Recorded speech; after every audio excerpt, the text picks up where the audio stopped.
So look at this, with the clocks changed, it's amazing what a difference it makes, isn't it? Simply splendid.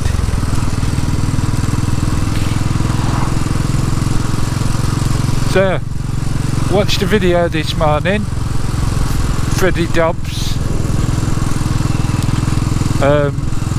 on the Royal Enfield Continental GT. Marvellous video, quite funny, and he does rave about it. He really enjoyed riding it, and he hits the nail squarely on the head regarding the speed and powerful motorbikes and the problems to ride them quickly as they're designed. Is two magpies there, did you see that? One for sorrow, two for joy.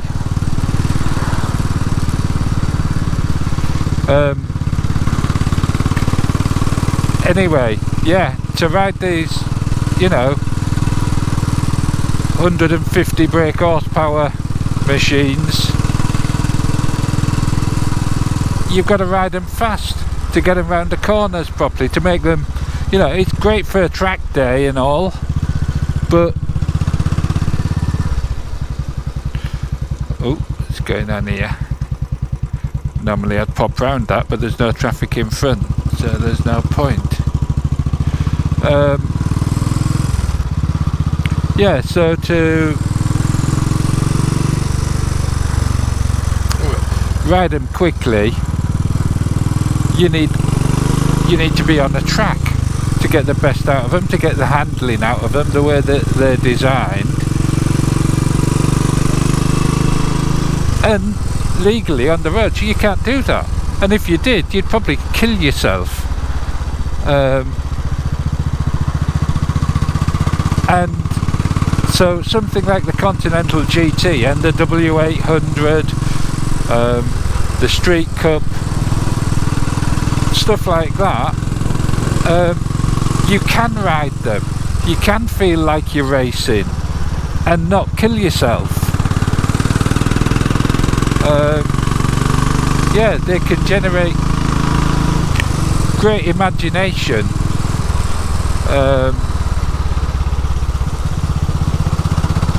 and so they are marvellous bikes. You don't need to spend £18,000 on a super duper Triumph Speed triple RR, though I've got to admit I do like the look of that RR, and in fact I just wonder if that Honda Hawk 11 or whatever it's called is a competitor for it. I don't know, but anyway, yeah, a good video. I'll put a link to that in the description. If you don't know, I don't know many people that don't follow Freddie, but yeah, as you can see, I'm on Bertie. Always puts me in a good mood, especially when it's in the evening. I was just going to look down at my clocks and say, oh, I haven't reset my clock. Bertie doesn't need a clock, doesn't live by the rules, he won't be confined by time, space or anything.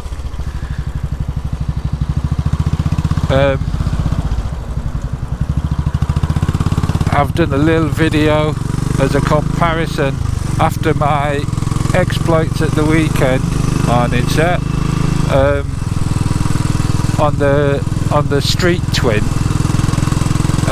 Did a little comparison against Betty. Hopefully that video's up already. It's a bit of a mutter, I'm afraid, so don't watch it if you've not got much time. But yeah, it's really made me think about Betty and her unruly behaviour.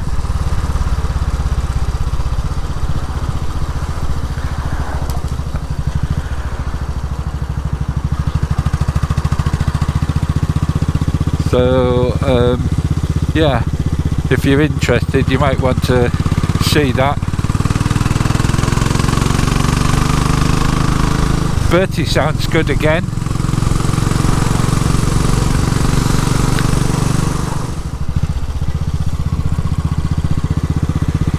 So yeah, watched that video. Doesn't seem to be too many out. Stuart Fillingham did one on bike security, assured us all he's not getting paid or receiving a free gift from the security company involved. In fact, they've asked for it back after he's done it. It's a bit rich of him, isn't it? Not him, of them, that is.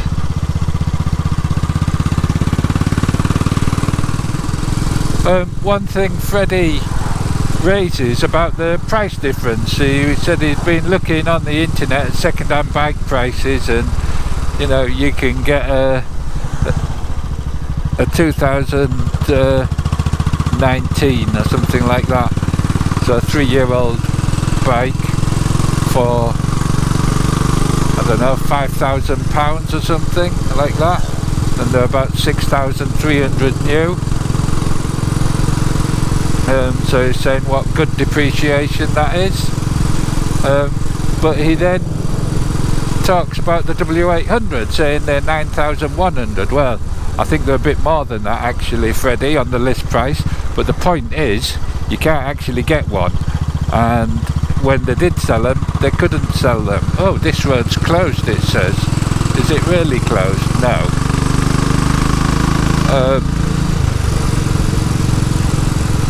And he says that you can get a 2016 W800 for about 5,000 and something was the cheapest I think he found.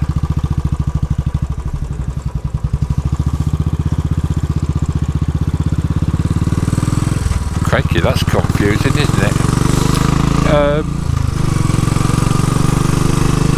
Well, that's not strictly true, because you can. I know you can get a 2020 for about £5,500. So I think it's a little bit wrong about the pricing, but otherwise a really good video.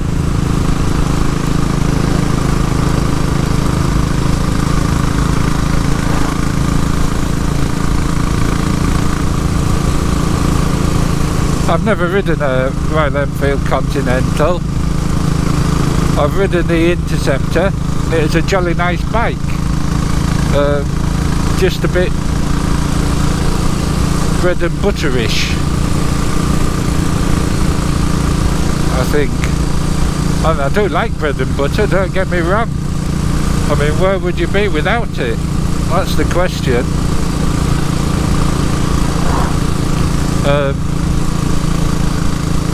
But I did like the Speed Twin. I really did. And I think I'd like the T100 as well, because I think the T100 looks a bit better. But we'll see.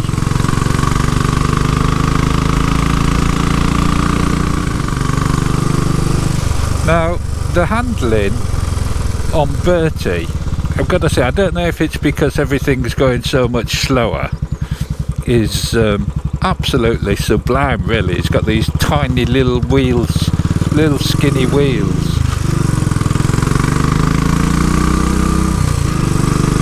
and yet he goes round the corners like he's on rails. If Betty could learn something from Bertie, I'd be laughing. I really would. That TMF should be doing his end of his month's roundup from motorcycle news. I don't buy motorcycle news, there's too much news on the internet as it is. And why should I, when I can just wait for TMF to come out with it? I know he's going to be selective about what he reads out, but it's normally the salient points.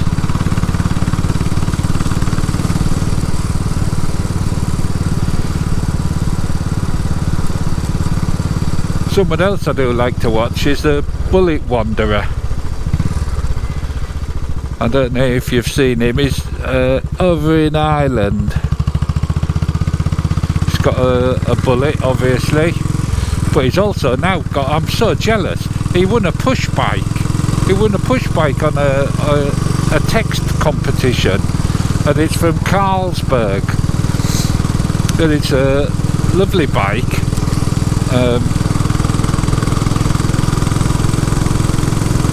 He does some marvellous trips round. I think he's a bit of an artist as well, and a bit of a historian. Very clever young man.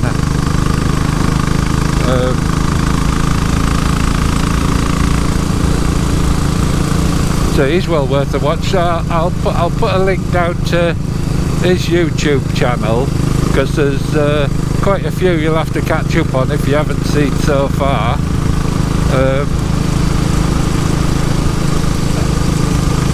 He's not a fair weather rider either. He seems to get out in most conditions.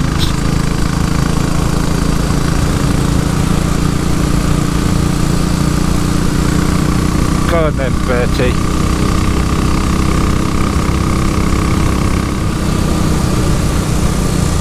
On one of my most favourite of roads, the Daffodil Road.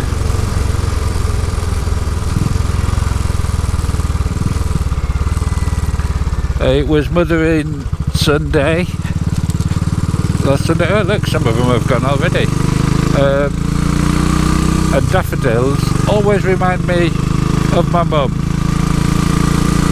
Always used to buy her a bunch of daffodils on Mother's Day. And I checked with my brother, and he's made sure that there's some there on her grave. Excellent.